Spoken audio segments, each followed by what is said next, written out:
Hello, everyone, and thanks for joining us today for today's event, Beyond Glass, Using AI to Transform the Automotive Claims Experience. This event is sponsored by Capgemini and Shift Technology and is hosted by PropertyCasualty360.com. Before we get started, I would like to go over the audience console that you have in front of you. This event incorporates many of today's social media sharing tools. You can share directly from your console, and we encourage you to do so. Also, everything you see in front of you is customizable. You can enlarge or minimize any screen or window that you see.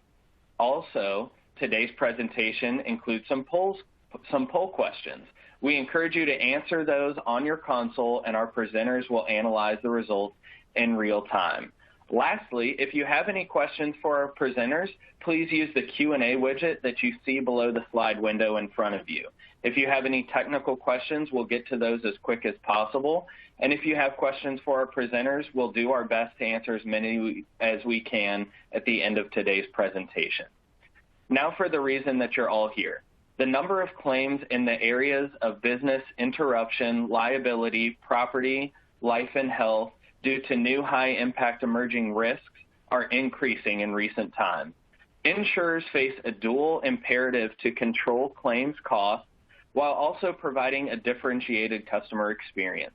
Emerging artificial intelligence and machine learning technologies have the ability to transform the insurance claims process and help achieve both of those goals.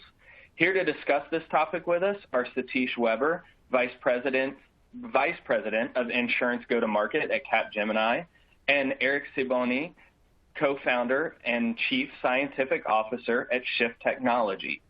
Before we get started with today's event, our presenters have a poll for you.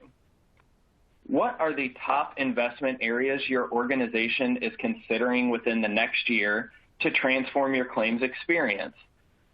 Is it introduce AI or ML to automate the claims process, legacy modernization and or integration, improve data ingestion, management, and advanced analytics, launch innovative ideas such as blockchain or wearables/connected devices, or you're still deciding? While we wait for the audience to respond here, Satish, do you see one of these, especially in these recent times, as a place where most businesses are having a focus, or is it kind of all over the board? We're seeing a lot of focus on legacy modernization in this time, a lot of focus on cloud transformation in these times, and a lot of focus on, frankly, reducing costs and improving customer experience, especially through digital channels. So I would say, all of these are kind of intertwined, but those areas are really where we're seeing a lot of our clients wanting to have discussions about today. Okay, well, let's see what we have here. So it looks like we've got kind of an even spread across those first three answers, and then still a lot of people out deciding. And I know that you and Eric both are going to have a lot of good information for those people that are still deciding. So I'll go ahead and pass things over to you, Satish, to kind of talk about the different transformations that people can take when it comes to their claims experience. Sure. Well, thanks, Chris, for having us, and thanks, PC360, for hosting this event. I'm very happy to be here. As Chris said, my name is Satish Weber, obviously with Capgemini. I've been working in the insurance industry for about 25 years, and today lead our sales and go-to-market for the insurance business at Capgemini, primarily in North America and the UK. We're really excited about the partnership that we have with Shift Technologies. This partnership gives us a unique capability to bring really powerful AI-based solutions to our customers to deliver meaningful customer experience and really positive business outcomes in many areas for our clients.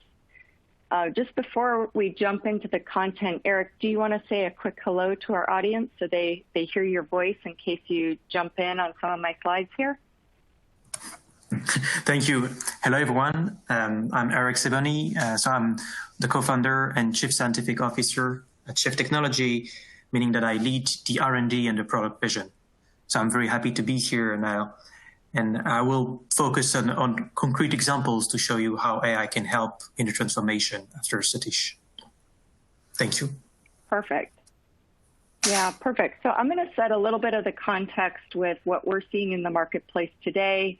Some of the examples that we have from the market in terms of, applying AI and automation to transforming the automotive claims experience and some of the benefits that we've seen some of our customers capture as a result of applying some of these technologies. And then, as Eric said, he'll go into a little bit more of a deep dive on the solution approach and most importantly, and probably most interesting to you, concrete examples. So I thought we would start with a little bit of a view of the marketplace. And I don't know how many of you who have joined the call are familiar with Capgemini and EFMA's World Insurance Report. It's a report that we launch each year. It's our 13th annual that was launched about a month ago, back in May.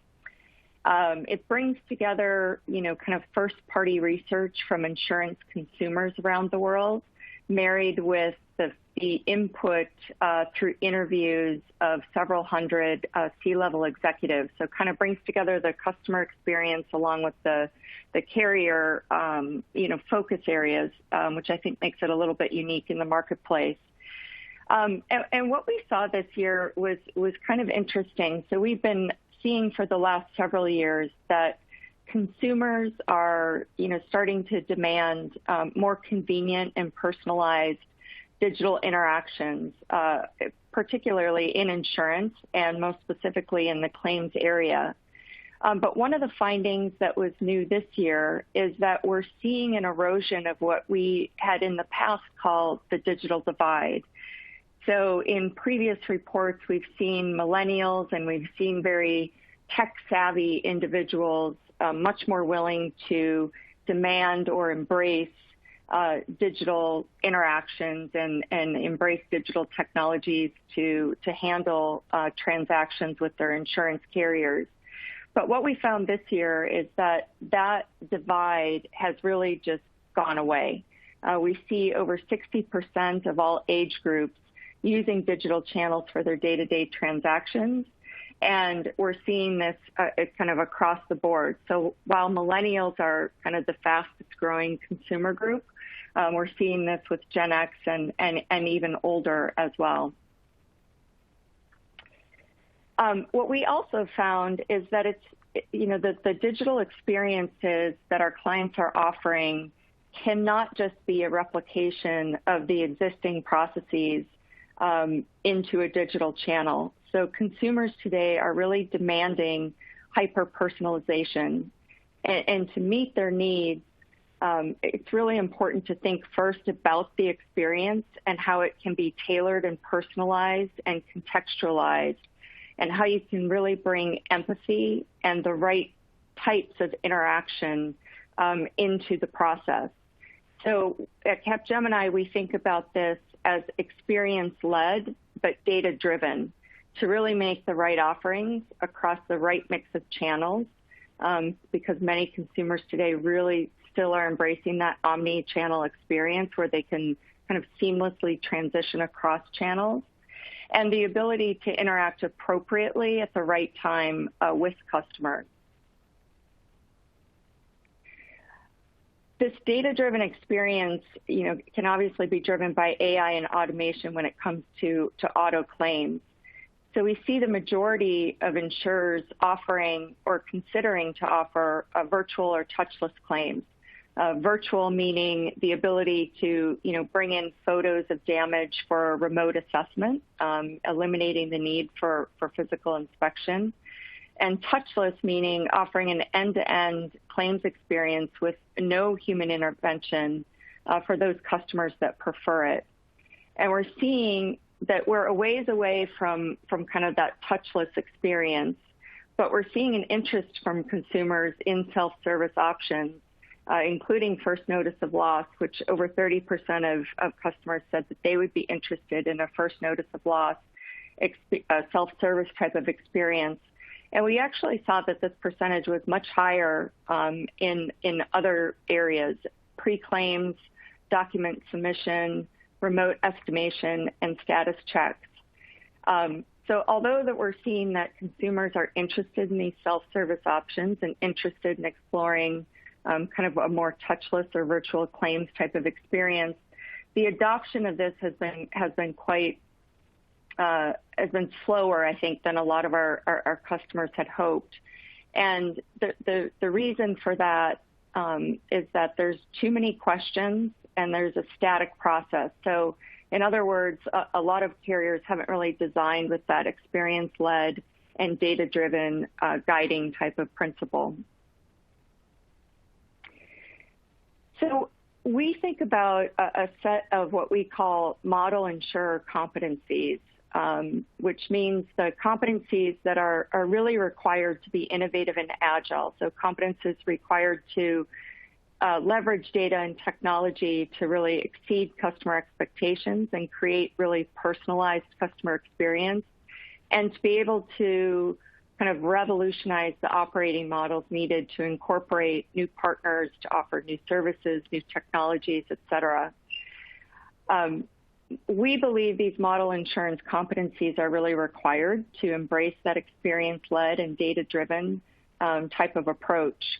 So we think about it across kind of three different spectrums. Number one, being an intelligent insurer, meaning that you're driving intelligence and efficiency and accuracy into your processes through automation, decision support, analytics, and AI.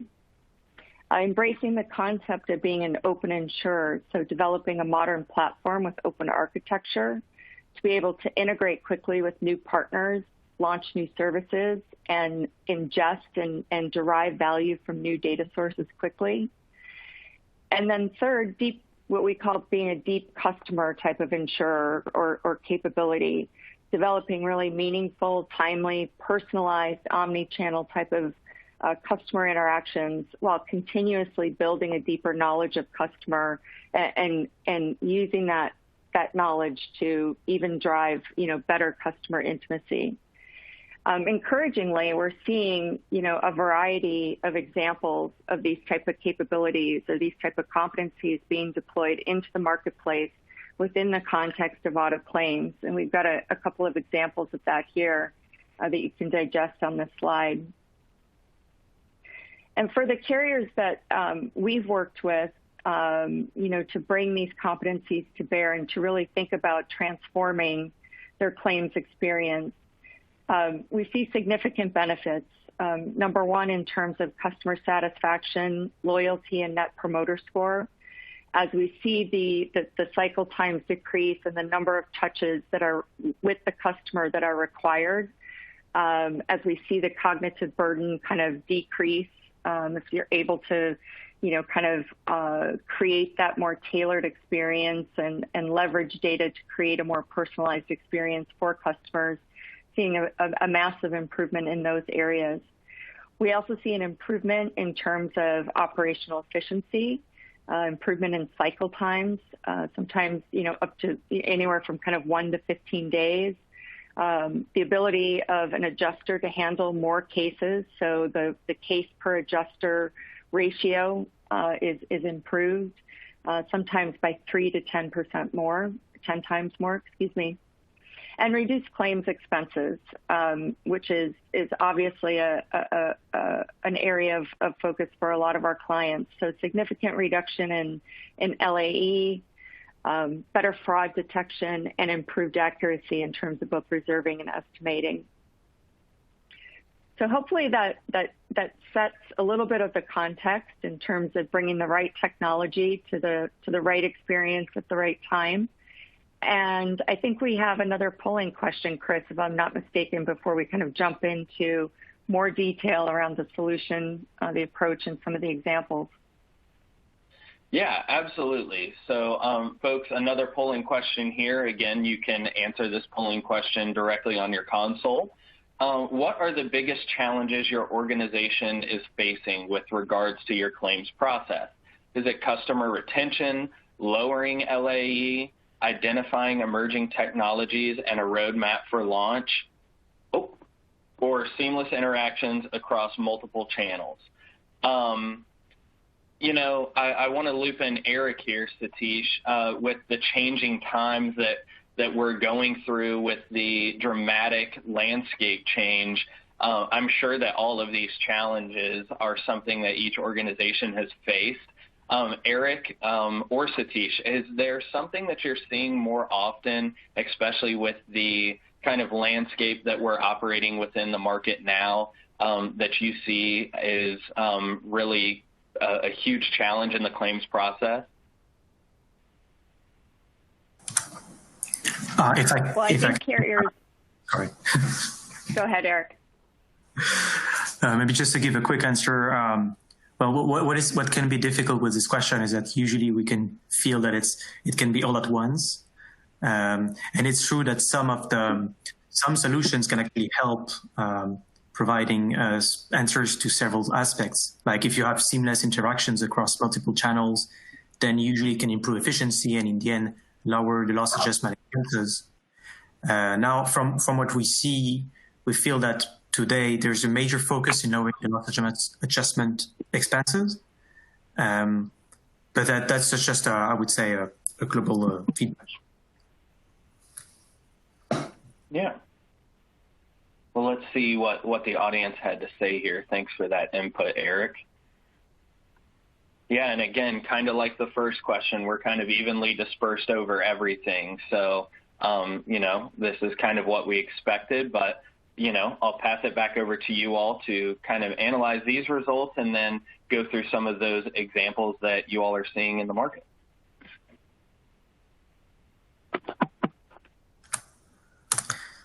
So thank you very much.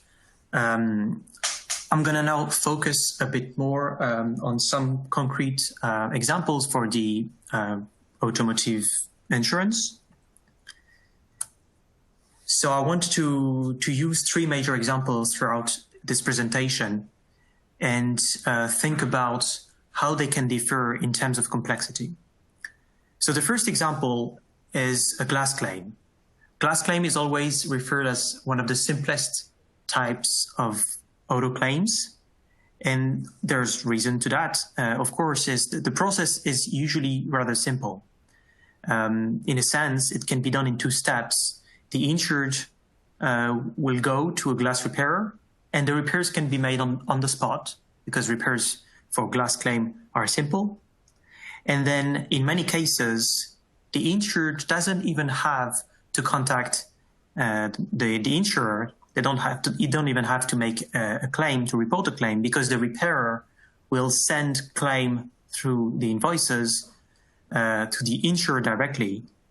This can be done typically by batch, and this will be paid automatically.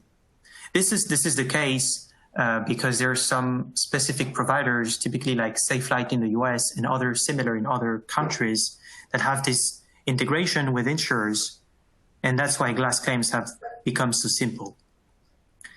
Now, roadside assistance is another type of rather straightforward claims when we think about it, but it's already interesting because there is a level of additional complexity. Typically, an insured would call for assistance because assistance means an urgent need, and today urgent needs are still best answered on the phone. And then a provider will provide the assistance service and give an invoice to the insured. So as a third step, the insured will send the invoice to the insurer, and then an adjuster will review the invoice and refund. So it's already a little bit complex than glass claim, but it's still rather straightforward. Now, if we take the last example here, which is a collision with another vehicle, which is a very common type of claim, then we can enter already in a much more complex process. So first the accident happens, then the insured will report the claim. An adjuster will probably, in many cases, review the claim once it has been reported in order to check all the data collected and make some first assessment. Then if there is a witness, the adjuster will contact the witness. In parallel, the insured will be led to a workshop. Typically, there are, of course, various possibilities, but this is a very standard one. Then the workshop will write a quote and send it to the insurer. The appraiser in the insurer will review the quote and potentially validate it after some negotiation, then go for payment. And then, in some cases, if the policyholder was not at fault, then it means there's potential for subrogation. So the adjuster would initiate a subrogation request to a third-party insurer so that in the end, once it's done, then the adjuster would close the claim. So we can see already that there can be much more that happens on the same claim. So starting from these examples, we can try to formalize what makes a claim complex. So here is a proposition of 4 different axes, and we could, of course, find other ones. But these already can show how to differentiate these different examples. The first axis can be the number of iterations in the process. That can be from one in the simplest cases to tens or several tens for the most complex cases. A second axis can be the number of involved people, which can start from insured, provider, adjuster, appraiser, third-party, witness, other insurer, lawyer, medical provider. In the largest claims, you can have sometimes even more than 10 people. Another axis that we can consider is the number of supporting documents that are required throughout the process, whether they are invoices, quotes, pictures, police reports, statements, driver's license, vehicle title. And the fourth axis here that we propose is the difficulty of the decisions that have to be made on the claim. Decisions that are usually being taken by the insurer, by the claim adjuster or the claim appraiser about coverage. Is the claim covered, fully covered, partially covered? Liability, who's liable? Is there potential for subrogation? Damage evaluation, fraud detection, as well as next steps. What should be the next steps at each step of the process? So using this axis, we can have now a grid to analyze on these 3 examples how they can differ in terms of complexity. So without too much surprises, class claims are the simplest with these axes as well, as it's only in the example I gave, we only had 2 iterations, only 2 involved people, namely the policyholder and the repairer. No supporting document was asked. And the complexity of the decision is minimal in the sense that coverage on a glass claim is rather straightforward. Either you have the cover for glass damage or you don't. But it's not much more complex than that. Now, roadside assistance, in the example I gave, we had 4 iterations, 3 involved people, the policyholder, the service provider, and the claim adjuster. 1 supporting document was asked, the invoice. And the decision about coverage is a bit more subtle because it's not just about having the coverage for roadside assistance, but sometimes this cover may have some exclusions. And I will come back to some examples on that. On the third example now, on the collision with another vehicle, in the example I gave, the number of iterations was more than 8, number of involved people more than 7, with policyholder, third-party witness, claim adjuster, repairer, third-party claim adjuster. And there can even be more. And the number of supporting documents can be 2 or more with the quote, with potential invoices, police reports, and other possibilities. And again, another level of complexities and the decisions where liability and subrogation have to be determined, as well as damage evaluation or next steps. All these kind of decisions can involve a complexity and will involve much more complexity in these type of claims. So having analyzed that, the natural question then is, where does the complexity stem from? We all want things to be simple. So why are they complex? And when we think about it, we've highlighted here four major factors. The first one are the insurance contracts themselves. Insurance contracts can sometimes be very nuanced about what is covered and what is excluded. And these nuances will then have an impact on how the claim has to be adjusted, on what data have to be collected, what checks have to be made. That's the first straightforward reason, but it's not always what we think about. Regulation is another factor, in particular in claims with third parties, where liability comes into play, because liability will be defined by law, and regulation is as it is, can sometimes be complex. A third factor is the need for cost containment. Well, the need. By nature, of course, claims are the largest source of expenditure for insurers, and so it's natural to try to contain costs as much as possible.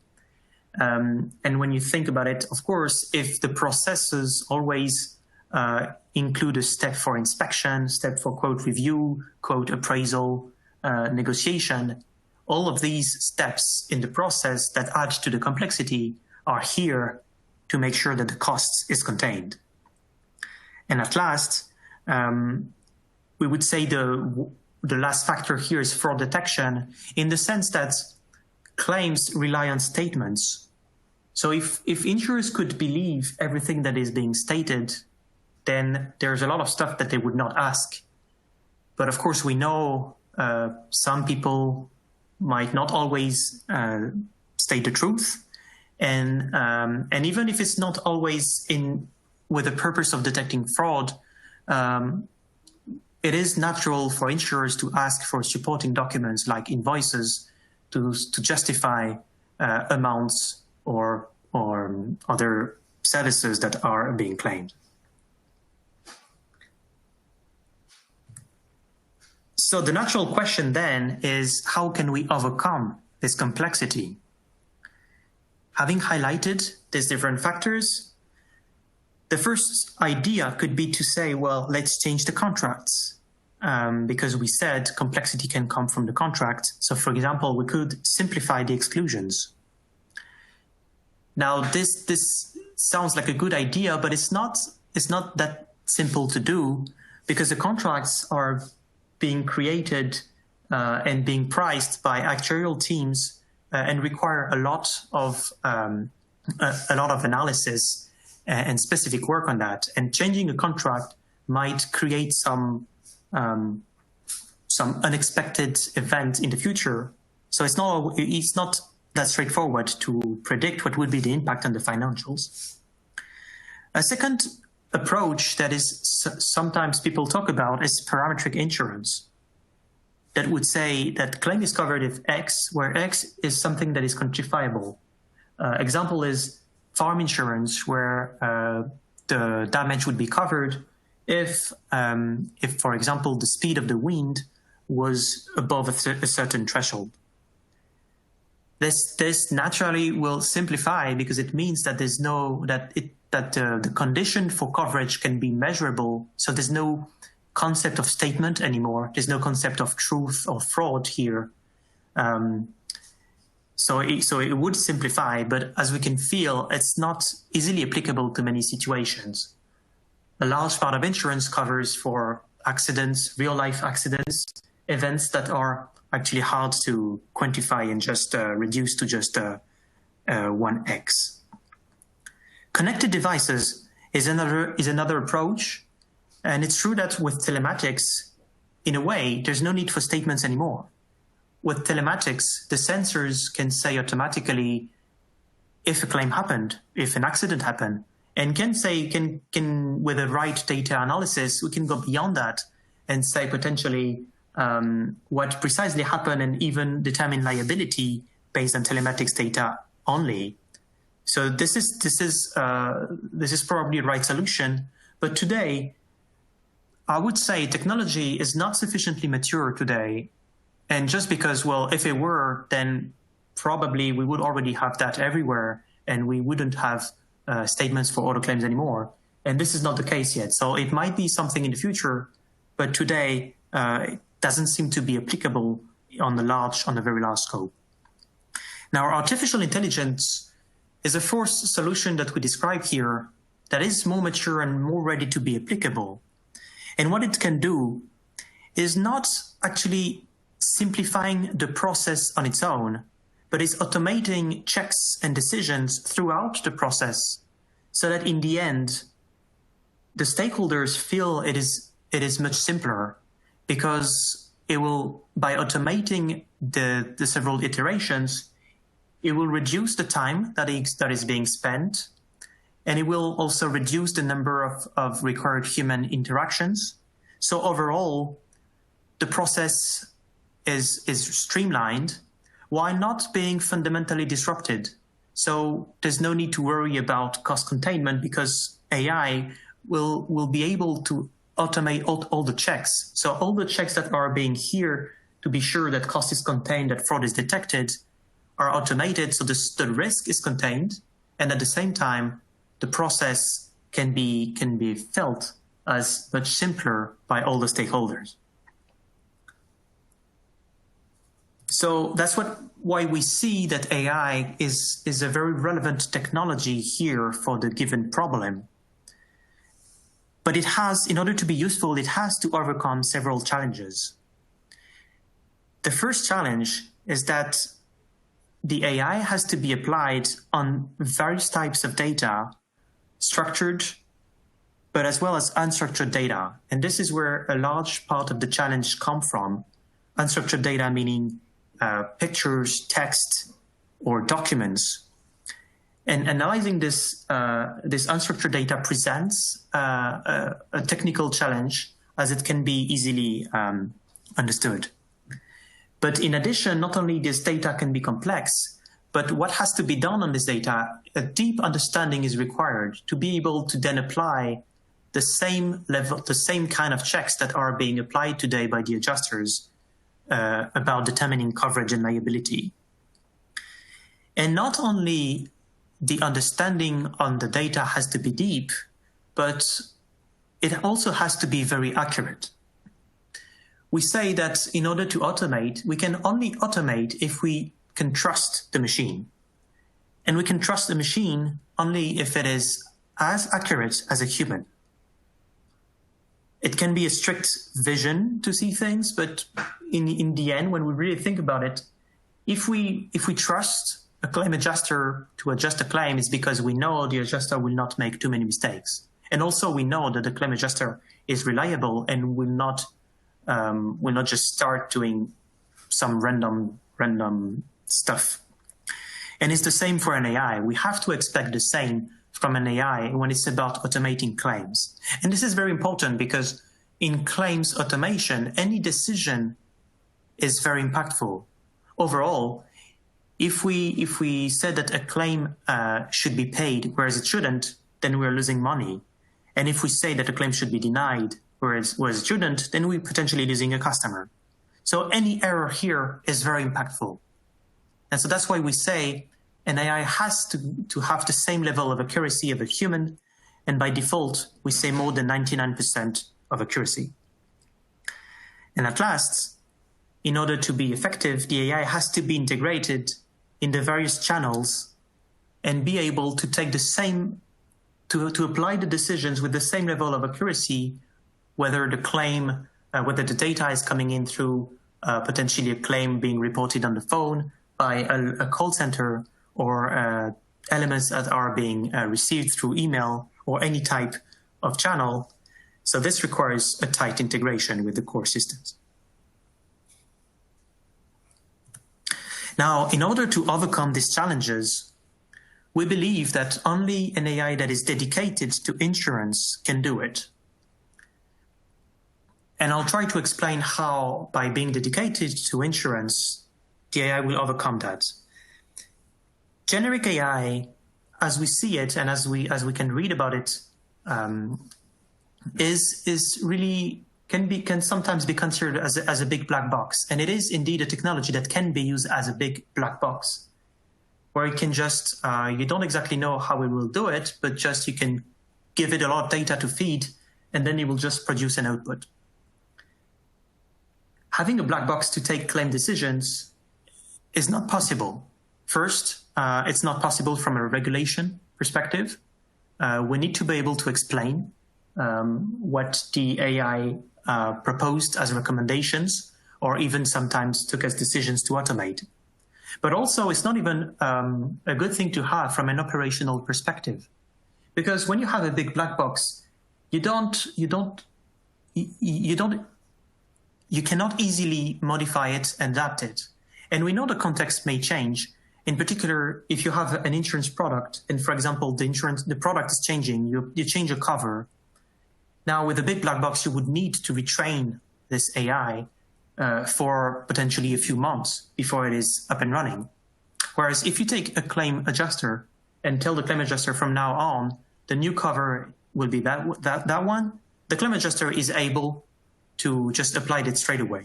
And you should expect the same from an AI. And at last, of course, like I said, the AI has to reach this 99% of accuracy. And what we've seen so far is that generic AI don't manage to reach this level of accuracy on claims automation. So the way we see it, in order to have a dedicated AI for insurance, is an AI that can exploit all the types of data that are being required or that are available to process a claim, like I mentioned, structured data about claims, policies, unstructured data, free text documents, as well as external data, typically like data about companies, which are very rich and can provide a lot of information about the providers, the repairers. And then this AI, the way we see it, has to understand all this data, and understanding for us means transforming all this raw data into a structured vision of a claim, but with a very high level of granularity in what we call a data model for insurance. Based on that, the second step is to apply configurable rules, where in the end, this is where you would typically configure your policy coverage. If you say, for example, that, like for example, in a roadside assistance claim, that you would cover repairs on site only if they were not too far from the site of the accident. If you want to define what it means to be not too far, if you want to change that, then this is something you can do on the configurable rule engine if your insurance data model is granular enough to provide the parameters. And of course, an AI solution must always give the possibility either to go for straight-through processing or to go for human review for cases that could be too sensitive or too complex. A good analogy that we like, if we now focus on the document reading piece, is that we can define several levels about reading a document. The first one that we define is the one of a child. A child can read words and say where they are on a document. An adult will be able to understand the meaning and say, for example, that this is an invoice and this is the date of the invoice. There's a difference just because first an adult knows what an invoice is compared to a child. Now a claim handler can go beyond that and will go beyond that because the claim handler will identify the different types of services, the different types of labor, for example, or types of repairs, and then will be able to apply on that assessment about coverage or costs. At last, an experienced claim handler will be able to assess the conformity of the document and also detect potentially if the document was forged. In order to reach the level of accuracy of a human, we consider that an AI solution has to cover these 4 levels of document reading. Now, to conclude, I want to go just through several examples to just kind of illustrate what I've been saying. So if we take this first example of a roadside assistance, so this is a roadside assistance invoice. Of course, it is anonymized, as you can see, I've put my name on it. So this is, if you remember in the process I presented, in the 4th step, the claim adjuster has this invoice and has to validate it, and potentially, in broad sense, has to answer 2 major questions. First question is, how much should we reimburse here? Second question is, can we authorize payment? Now, as simple as these questions may seem, they require to extract and understand almost all the information that are present in the document. Information about the customer, about the provider, about the document, about the vehicle, about the services, and about the amounts. Because the adjuster will check that the document is indeed related to the customer, being the policyholder, that the provider is indeed a provider that exists with, and that the provider is registered indeed as a potential provider of assistance services, that the vehicle as well corresponds with the policy, document information like the date, that the date of the invoice is indeed consistent with the date of the claim. But then also we'll enter the details of all the services and amounts.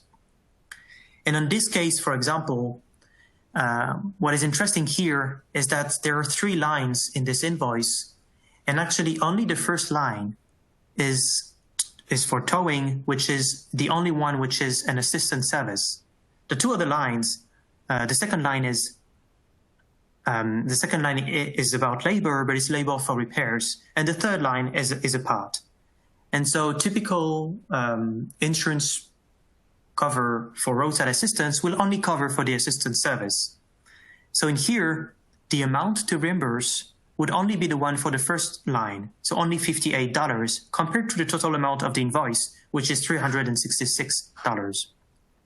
So this could be quite simple for a human claim handler, but for a machine, we can see here that there are many elements here, and taking the right decision about what to reimburse and can we reimburse requires really a deep understanding of all the elements. Now, this is another example for the third example I gave about a collision with a third party, where here, this is a quote for physical damage. And when the quote would arrive to the insurer, the major questions to answer would be, are the repairs consistent with the loss? So are the parts are the same as the ones that have been stated as damaged? Are the damage also consistent with the circumstances that have been described? And then the second piece is there room for negotiation? So for example, we know that replacing a part is more expensive than repairing a part.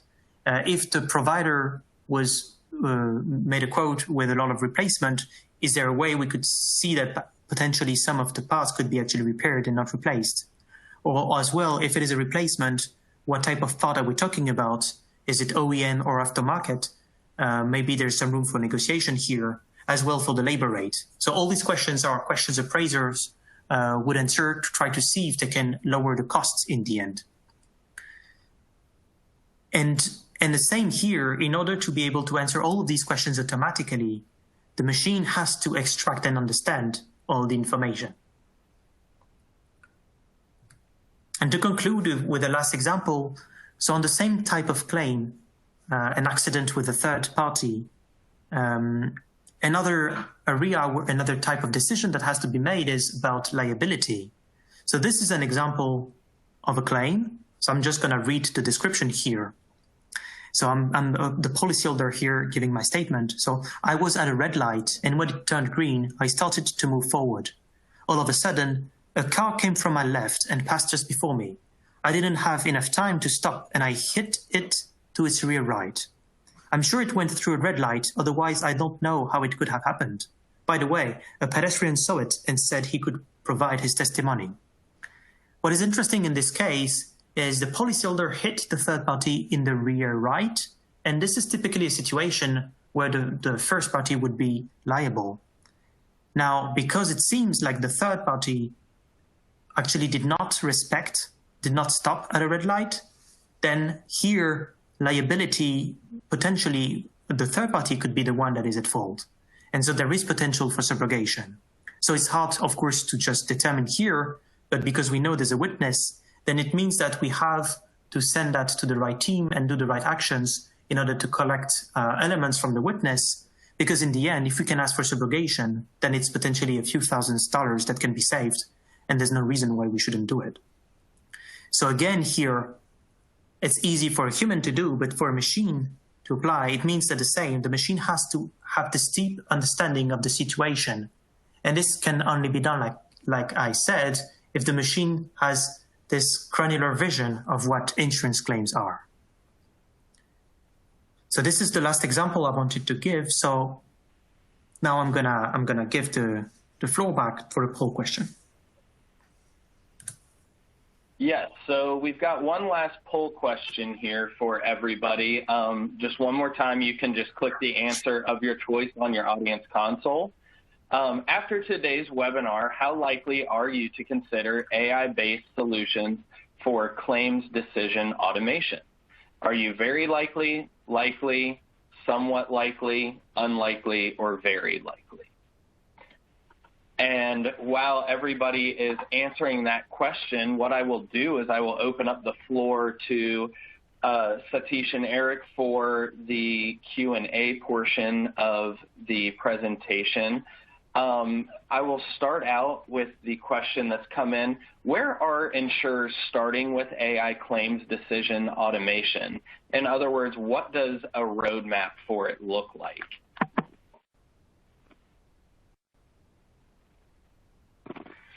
And either of you can answer that question.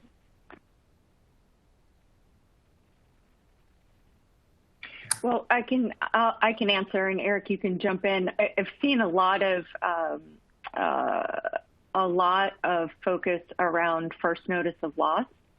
A lot of carriers wanting to kind of create a more automated and decision support process around first notice of loss, and kind of the integration of bringing in the other parties that need to get engaged after that first notice.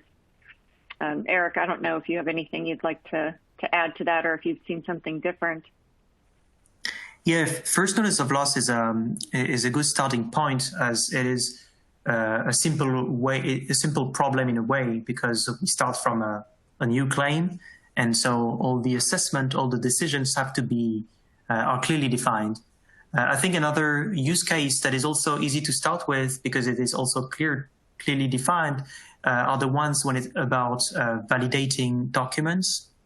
Because in some sense, the decision is really, okay, there's a new document that has arrived. It could be at time of FNOL, or it could be later, invoice, quote, or other types of documents. And then testing the AI to see if it can do the same as what a claim adjuster would do is an easy way to start testing AI for automation of claims.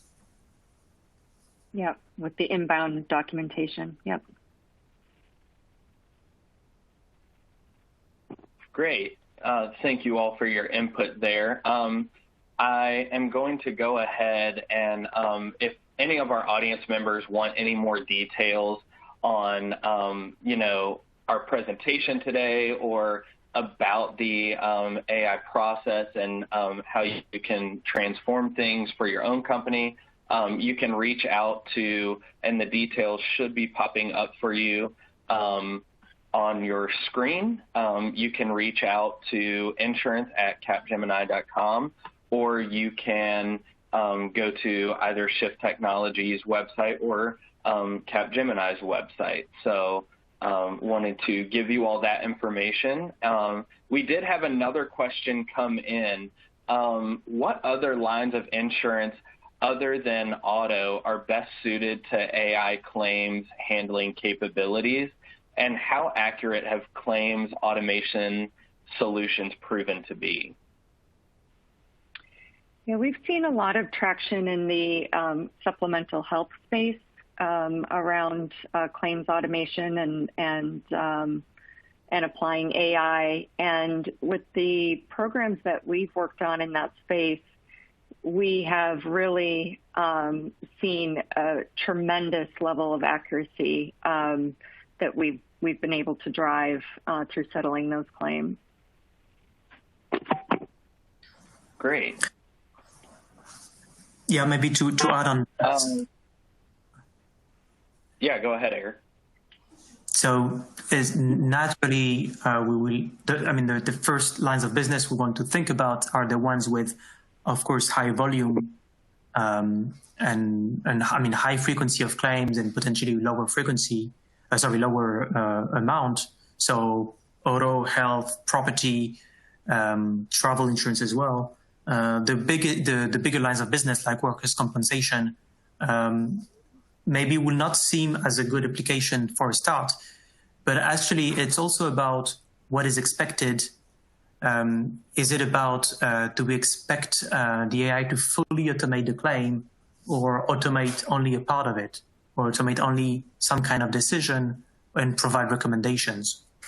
And this is also a value that can be done on bigger and complex claims, whereas on the lines of business, like I mentioned, auto, supplemental healthcare, property, travel, then you can really have some full automation being applied.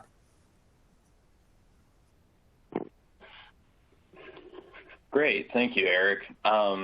We had another question come in, and this one is, given the challenges that old and classical insurers have to face, do you believe there is room for B2C or D2C solutions in insurance?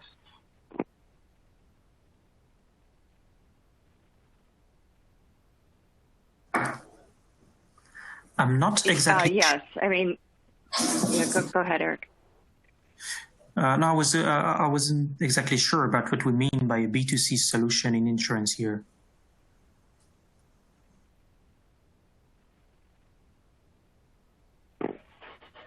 If the audience member that gave us that question would like to further expand on the B2C and D2C solutions, we'll gladly come back to that question. Satish, did you have something to offer up there, or? I was assuming, we can. I was making an assumption, but maybe I'll wait for the clarification to come back in, and we can follow up with that person offline as well. Yeah. Yeah, great. And what we'll do is we'll just move on to another audience question here. This states that they've read about potential increases in fraud as claims become more automated. How is that risk managed? Yes, Eric, it's a perfect one for you. Yeah, naturally, if you offer a system like a digital portal where policyholders can connect, submit claims, and get reimbursed or get just money on their bank account right away in a few minutes, you can naturally expect that fraud, at least fraud attempts, may increase. Or is it even fraud if it's so simple to get money, you can expect that people would just try to do it again. So what we and actually we've seen some examples of that. And the thing here is that a lot of the behaviors for fraud here would be either similar to traditional, I would say it's kind of traditional fraud in insurance, or some of them can be a bit specific to these kind of digital systems, but they actually look quite similar to e-commerce, what can happen in e-commerce. And in both cases, what we say is that, of course, if you want to go for automation, you want to control the risks. And so you have to have these controls and fraud detection in place to go for automation.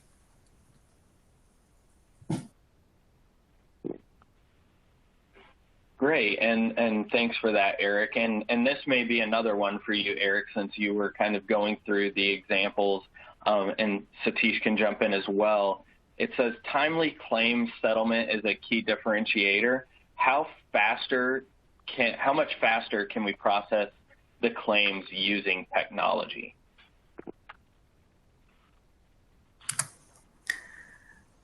I think it depends on the type of claim, but we have seen in terms of cycle times, depending on the type of claim, anywhere from 1 to 15 days reduction in cycle times. Okay. I was going to say the same. Yeah, go ahead, Eric. So in a way, what may be paradoxical is that there are some claims that today can be processed fast. Some simple claims that even purely on the phone with humans can be just closed in just one day. But if you think at claims that require a lot of iterations, and that's what this is all about. When we talk about automation, it's not just about the very simple claims. We also need this automation in these more complex claims, because in some way, the more you have iterations in the process, the more you have room to speed up the overall time.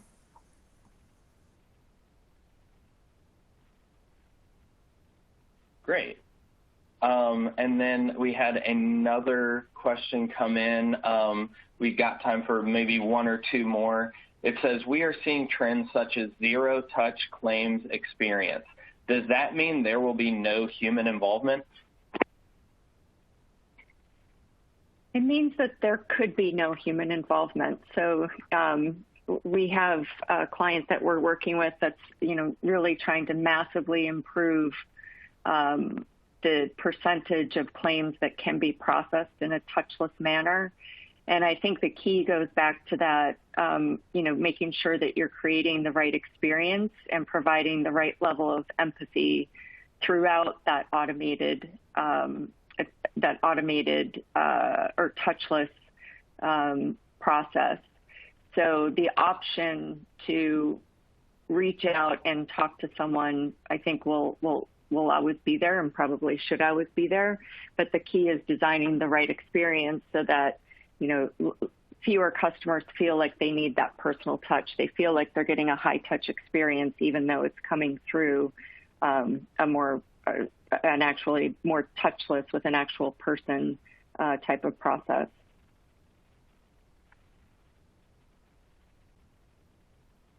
Yeah, and kind of a follow-up to that, Satish, is there any evidence that AI detects potential claims fraud more consistently or more effectively than humans do? Yeah, absolutely. And Eric, you may want to comment on this because I know this is one of the the big value drivers of Shift. Yeah. So the value where the AI can, the value of AI here is in its ability to process a large amount of data in a fraction of seconds, while humans will not be able to do it. Now, I think that we will still need humans in the processes, and that's actually where everything is about. With the right triage, it means that if you want to have some fully automated claims, then of course there's no human to detect fraud here. But that's the value of the AI, is that it can say, you can trust me, this is fully safe, there's no need for human review there. Now, on some cases, however, the AI might say, well, this is a bit weird. I think somebody should have a look at it. And this is where the human comes into play. It's never the AI who will precisely detect the fraud and prove it. You always will need a human there. So I really think that when we talk about automation, and even when we have no-touch claims, overall, the global process is more about an augmentation than a replacement.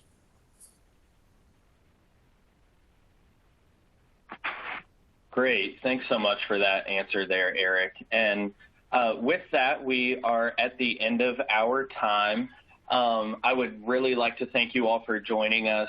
We hope it's been valuable for you. Also, a huge thanks to Eric and Satish for their time, and as well to Capgemini and Shift for making this event possible. If you missed any part of this presentation, remember it will be archived so that you can view it again or point others to it. We hope you have a great afternoon and stay safe.